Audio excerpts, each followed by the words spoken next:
Hello guys, Albert Einstein said, I have to pray before seeing anyone. Often when I sleep on or meet with others early, it is 11 or 12 o'clock before I begin secret prayer. This is a wretched system. It's unscriptural. First it was before day and went into a solitary place. David says, Early I will seek thee, thou shalt early hear my voice. Every prayer was as much of its power and sweetness, and I can do no good to those who come to seek from it. The conscience feels good to the soul in bed, away from the throne. Then when your secret prayer is something out of 10, before we are to begin with God, to seek his face first, to get his near, and before it's near another. Franklin says, the men who have done the most for God in this world have been early on their knees. If you fritters away with early morning, its opportunity and freshness and ever pursuits in seeking God will make poor headway seeking him the rest of the day. If God is not first in our thoughts and efforts in the morning, we will be in lost place in the range of the day. Behind this early rising and early praying is ardent desire which presses us into this pursuit after God. Points to says, morning restlessness is the index to a restless heart. The heart which is behindhand in seeking God in the morning has lost its free rush for God. David's heart was ardent after God. He hungered and thirsted after God, and he sought God early, before daylight. The bed and sleep could not train his soul in eagerness after God. Christ therefore came to God, and so rising a great while before day, he would go out into the mountain to pray. The disciples, when fully awake and ashamed of their indulgence, would know where to find him.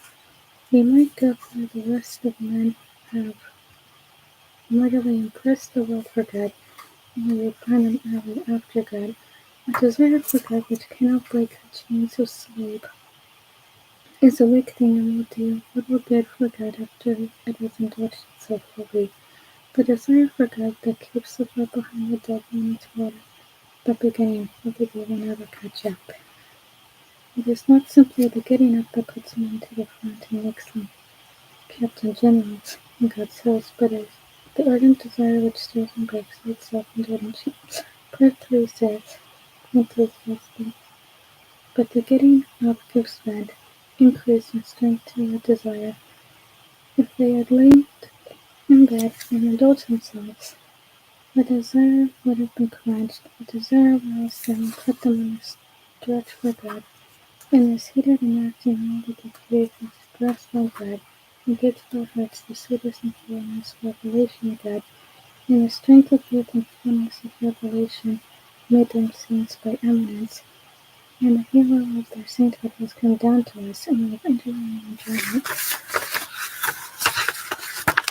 of conquest.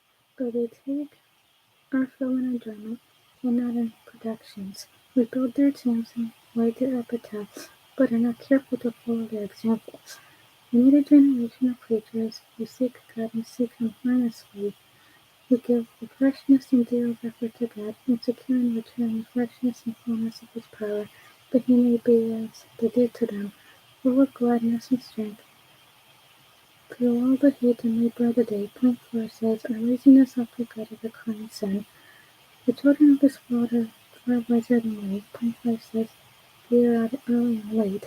We do not seek God with utter diligence. No man gets God who does not follow hard after him, and also follows hard after God, who is not after him in early morning.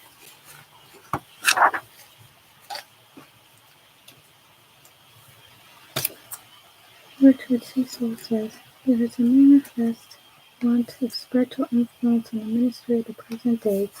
I feel it in my own case and I see it in that of others. I am afraid there is too much of a low-managing, controlling, maneuvering temper of mind among us. We are laying ourselves out more than is expedient to one man's taste and another man's prejudices. The ministry is a grand and holy affair, and it should find us in a simple habit of spirit and a holy but humble indifference to our consequences. The leading defect in Christian ministers is a want of devotional habit.